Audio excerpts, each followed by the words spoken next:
بسم اللہ الرحمن الرحیم۔ حضرت ادریس علیہ السلام اللہ تعالیٰ کے تیسرے نبی تھے جو حضرت آدم علیہ السلام اور حضرت شیش علیہ السلام کے بعد نبوت کے جلیل القدر منصب پر فائز ہوئے۔ مورخین کے مطابق آپ کی ولادت بابل یا مصر کے شہر منف میں ہوئی۔ آپ کا اصل نام اخنوخ تھا، جبکہ قرآن کریم اور احادیث مبارکہ میں آپ کو ادریس کے نام سے پکارا گیا ہے۔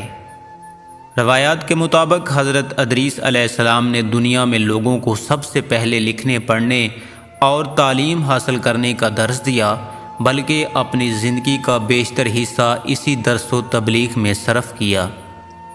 چنانچہ لوگ آپ کو ادریس یعنی درس دینے والا کہہ کر پکارنے لگے۔ آپ کا حضرت شیش علیہ السلام کی 5ویں پشت سے تعلق تھا۔ حضرت شیش کا انتقال ہوا تو کچھ عرصے بعد ان کے پیروکار بہت محدود تعداد میں رہ گئے۔ قابیل کی اولاد نے کفر و شرک، بدکاری و بے حیائی کا بازار گرم کر رکھا تھا۔ زناکاری اور شراب نوشی عام تھی۔ پاکیزہ رشتوں کی پہچان ناپید ہو چکی تھی۔ بتوں کی پوجا اور آگ کی پرستش ہو رہی تھی۔ گویا دنیا پر شیطان اور اس کے حواریوں کا راج تھا۔ حضرت آدم علیہ السلام اور حضرت شیش علیہ السلام کی قائم کردہ شرعی حدود اور احکامات الہی کو پامال کیا جا رہا تھا، اور یہی وہ وقت تھا کہ جب اللہ تعالیٰ نے اس بگڑی قوم میں ایک نبی مبعوث کرنے کا فیصلہ کیا اور اس عظیم منصب کے لیے حضرت شیش کی نسل سے حضرت ادریس علیہ السلام کا انتخاب فرمایا۔ حضرت ادریس میں وہ تمام خوبیاں بدرجہ اتم موجود تھیں جو اللہ کے نبی میں ہونی چاہیے۔ آپ حضرت آدم علیہ السلام کے دین کے پیروکار، نہایت عبادت گزار، متقی، پرہیزگار اور انتہائی سچے انسان تھے۔ نبوت کے منصب پر فیض ہوتے ہی آپ نے اپنی قوم کے بھٹکے ہوئے لوگوں میں واعظ و تبلیغ کا کام شروع کر دیا، لیکن راہ ہدایت کا یہ درس اور نیکی کی باتیں ان لوگوں کو بہت ناگوار گزرتیں، چنانچہ وہ آپ کے دشمن ہو گئے۔ آپ اور آپ کے پیروکاروں کو طرح طرح سے اذیتیں دینے لگے، یہاں تک کہ آپ نے ان کی ایذا رسانیوں سے تنگ آ کر بابل سے ہجرت کا ارادہ کر لیا اور اپنے پیروکاروں کو اپنے اس فیصلے سے مطلع فرمایا۔ چونکہ بابل دریائے فرات اور دریائے دجلہ کے کنارے ایک سرسبز و شاداب علاقہ تھا، لہٰذا لوگوں کے لیے اس علاقے سے ہجرت کرنا خاصا مشکل فیصلہ تھا، اور انہوں نے اس حوالے سے تحفظات کا اظہار بھی کیا۔ لیکن پھر حضرت ادریس علیہ السلام کے سمجھانے پر وہ لوگ آپ کے ساتھ ہجرت پر تیار ہو گئے۔ حضرت ادریس علیہ السلام اور ان کے پیروکاروں نے بابل سے مصر کا رخ کیا اور دریائے نیل کے کنارے آباد ہو گئے، جو بابل سے بھی زیادہ سرسبز و شاداب علاقہ تھا۔ حضرت ادریس نے یہاں کے لوگوں میں درس و تبلیغ کے کام کو جاری رکھا۔ آپ اس وقت لوگوں میں رائج تمام زبانوں سے واقف تھے اور عوام کو انہی کی زبان میں درس دیتے تھے۔ آپ کا ذکر قرآن مجید میں 2 مرتبہ آیا۔ سورہ مریم میں اللہ تعالیٰ فرماتے ہیں، اور اس کتاب میں ادریس کا ذکر بھی کیجیے، بے شک وہ بڑے سچے نبی تھے اور ہم نے ان کو بلند رتبے عطا فرمائے۔ نیز سورۃ الانبیاء میں اللہ تعالیٰ نے فرمایا، اور اسماعیل اور ادریس اور ذوالکفل کا تذکرہ کیجیے، یہ سب احکام الہیہ پر ثابت قدم رہنے والے لوگوں میں سے تھے۔ قرآن کریم کی معروف و مستند تفسیر معرف القرآن کے مطابق حضرت ادریس علیہ السلام حضرت نوح علیہ السلام سے 1000 سال پہلے پیدا ہوئے۔ اللہ تعالیٰ نے آپ کو نبوت کے مرتبے پر سرفراز فرمایا اور آپ پر 30 صحیفے نازل فرمائے۔ حضرت ادریس علیہ السلام وہ پہلے انسان ہیں جنہیں علم نجوم اور حساب بطور معجزہ عطا کیے گئے۔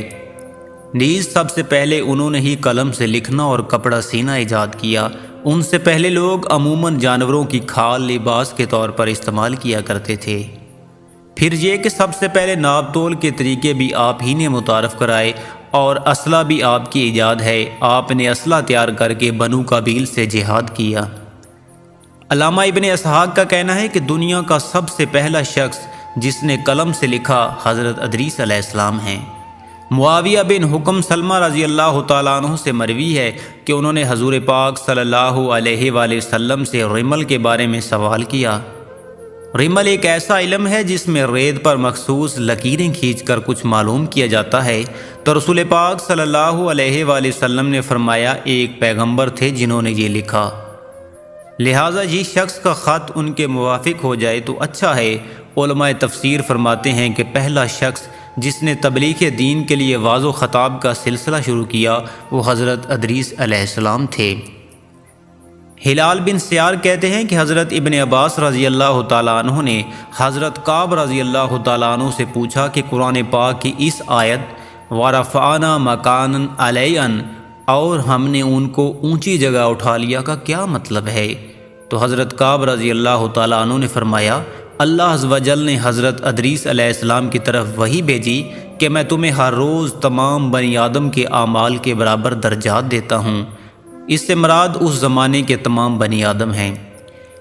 تو حضرت ادریس علیہ السلام نے چاہا کہ پھر تو اعمال میں اور بھی اضافہ ہونا چاہیے۔ لہذا جب ان کے پاس فرشتے آئے تو انہوں نے وحی کا ذکر کرتے ہوئے کہا میں چاہتا ہوں کہ ملک الموت سے بات کروں اور پوچھوں کہ کب تک میری زندگی باقی ہے۔